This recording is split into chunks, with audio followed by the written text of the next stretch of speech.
Hey there, how are you today? My name is Dana Demara, and you've landed on Astrocast. This is the full moon in Pisces report for this week. A couple things I want to say to those of you who have been listening for a while. Thank you so much for listening, and thank you so much for being patient while I kind of revitalize my work and my offerings on how I offer everything that I do. I'm always in a state of evolution and refining what is being output. So I've gotten a lot of notes from all of you asking if I'm going to do weekly forecasts again. And yes, I will bring them back in September, which is right around the corner, as we know. So just stay tuned for that. If you don't follow me on Instagram, I may move some of these things over to Instagram. So please, please, please head over there if you have an Instagram account. I'm at Dana Demara Evolution. You can also subscribe. So here in YouTube, if you hit the little button, the little bell, I think it is, then you can get notifications right when I put these up. Sometimes they're days before I post them up. And I also send them in an email newsletter from my website. So if you go to danademara.com, it's just my name, and a little pop-up will come up and it will say, subscribe to my newsletter. You'll get some freebies from me, of course, but you'll also get weekly forecasts dropped into your email. So lots of ways to get this information, all back online in September. So thank you so much for your patience. All right, on to the full moon. Holy schmokies. Like, I don't even know what else to say. We have a full moon in Pisces on August 30th at 6:35 p.m. Pacific Standard Time. Gorgeous full moon. First of all, this is the second full moon in the month of August, which makes it a blue moon. It's also a supermoon, which means it's extremely close to the Earth, which will make it very invigorating, amplified energy around the sign of Pisces. Now, something I want to say about this before I even go off the deep end into all the different transits, please keep in mind that when I read these forecasts are a general forecast, right? So I talk a little bit about some journaling ideas and what you can, expect, generally speaking. But I want you to keep in mind that everybody will land differently with this full moon, and any full moon for that matter, depending upon what your sign is and how the two energies from the full moon and your birth chart kind of match up. So when you know your birth chart, you can kind of chart and see how this moon will affect you individually. The other thing I want to say is that no matter what I say, you have free will. So you can interpret all of these things that I'm talking about with your own heart and intuition. So just keep that in mind. Okay. So blue moons, blue moons happen at least every 2 years.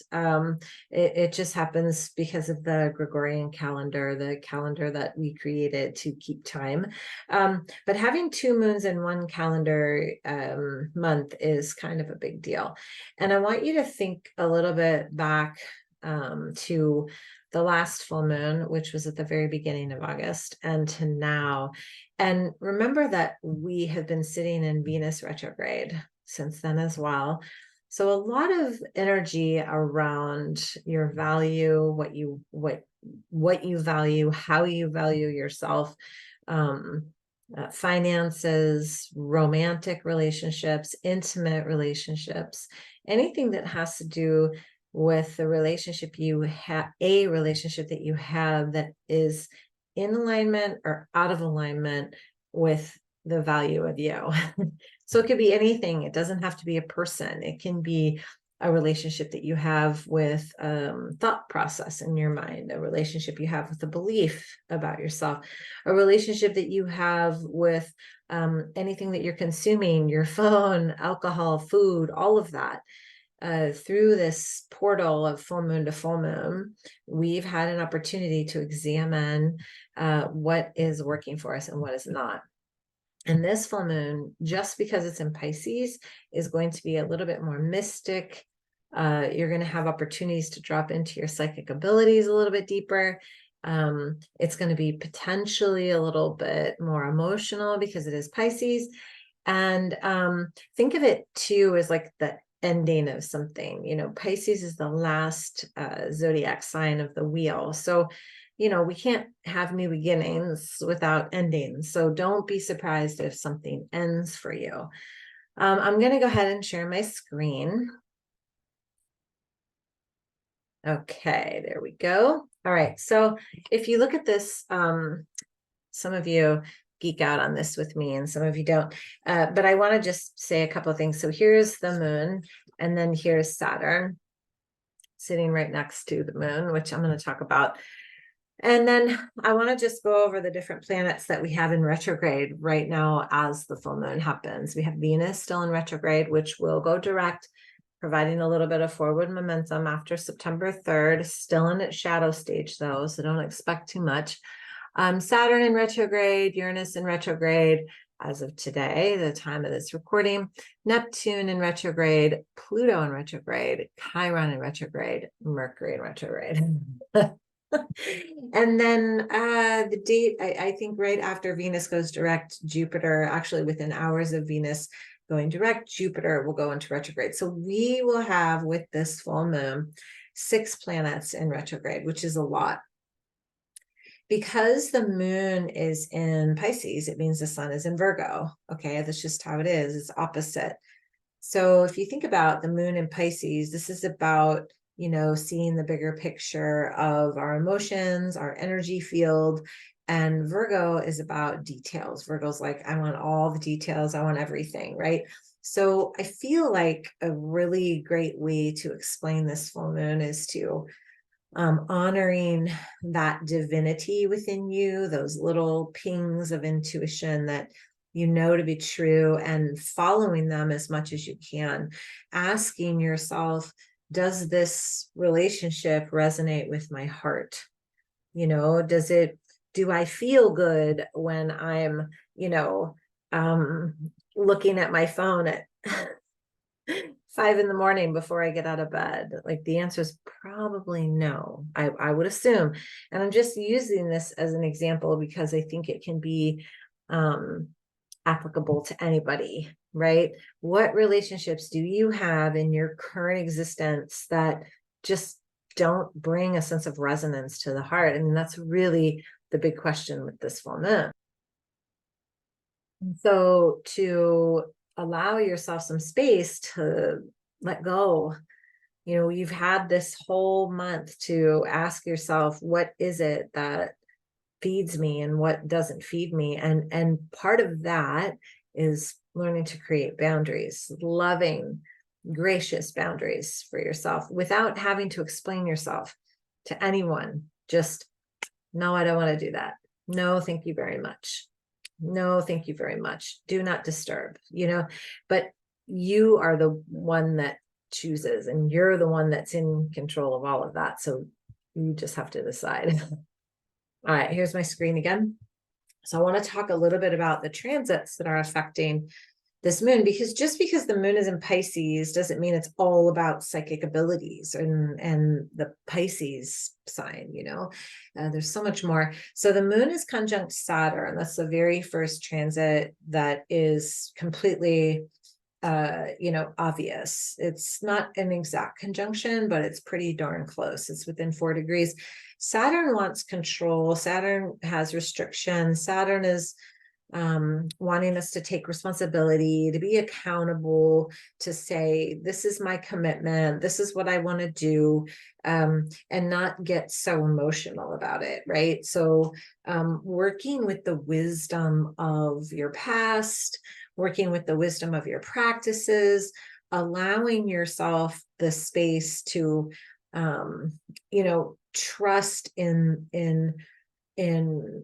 the decisions that you make that are intuitively driven, right? These decisions are intuitively driven, and trusting that when you follow that path, everything will work out fine, right? But I think the biggest thing that we forget is that we don't check in with our body. So my invitation to you for this full moon is to check in with solar plexus. Like, of course, check in with your heart. Absolutely. Does this resonate with my heart? But then also check in with that part that drives you, your solar plexus. Like, what am I doing? Is this gut feeling, is this really going to work for me? And check in with that as well. And y'all know when you feel good about something and when you don't. It's not rocket science, you know. Neptune, which is right here, is sextiling Pluto, which is right here in Capricorn. There's good old Pluto in Capricorn again. Always a good time. So this is really quite beautiful. Actually, you know, Pluto is in retrograde, but Pluto's about transformation and empowerment, and Neptune is about the unseen, right? So this is really about maybe allowing yourself some big quantum leaps in the ways that you think, or the ways that you process information, or even your own power. Like, what have you dreamed about offering or doing in your life that you haven't done yet? Like, maybe now's the time to drop in and say, okay, Spirit, show me the way. Pluto's pretty active here. Mars is also trining Pluto. Here's Mars over here. Mars is trining Pluto, and Mars is another little aggressor. You know, Mars wants movement forward. Mars wants you to go in the direction of what it is that you want. Mars is freedom. Mars is masculine. You know, so this is about putting those things into play. And remember, though, that we have all those planets in retrograde. So don't get crazy, right? It might just be an internal shift. It might just be, you know, saying to yourself, oh my gosh, I have these great things that I really want to begin processing and working on.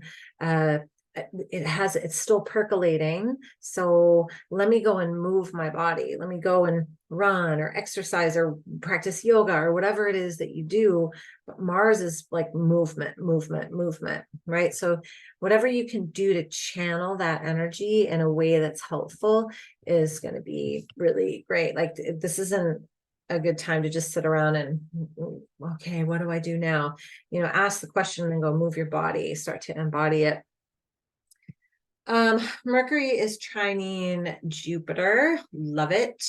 Mercury trining Jupiter is really, it's the lower mind, trining expansion and awareness, and everything, you know, getting bigger than it needs to be. So Jupiter is always like, all planets have two sides. Jupiter is about expansion and growth and awareness, but it also can over exaggerate.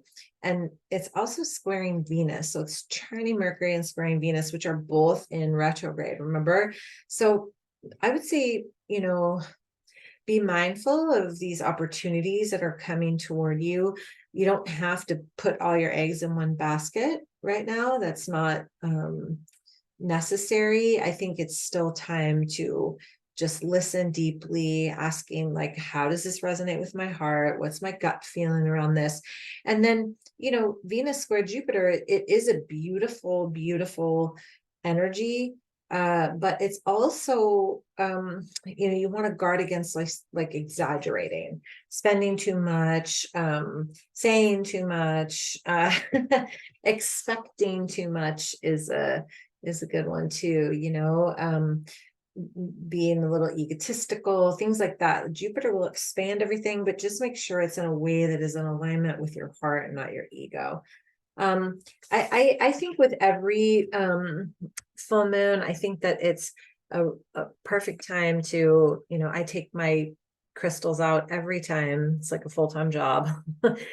Put them outside, give them a little cleanse. It's a good time to cleanse your aura, good time to cleanse your space, good time to, you know, clean out something, get rid of, purge, right? But this one in particular is really good about looking at not just cleansing in the way of like getting rid of, but dissolving, like allowing some dissolution to happen. Maybe you have an expectation around someone acting a certain way, or you have an expectation on yourself even, right? Like maybe just allowing those things to dissolve. And then, you know, I know some of us work from home and we don't go into an office or whatever, but we still pick up other people's energy, like all the time.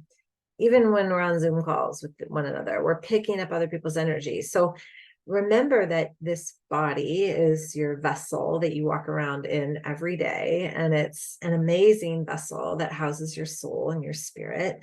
So, give yourself some time and some practices that dissolve what is unnecessary and not yours in the body too. And this is so simple. Like, you can do something as simple as, while you're taking a shower, maybe put some eucalyptus on the bottom of the shower so you have the scent. It's kind of like being in a spa. And just imagine anything from your day just going down the drain. It's really that simple. Anything with water element for this moon is spot on.